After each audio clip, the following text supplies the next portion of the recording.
What's up mga katoma? Welcome to my YouTube channel, Laklakan Vlog. So sa panahon ngayon na nagkalat ang virus sa labas, kinakailangan natin ng, of course, pampalakas ng ating immune system.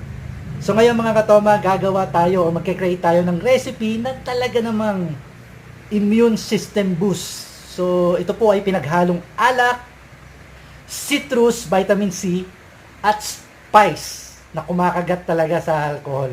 So guys, I'm sure all of you are excited. Simulan na natin to.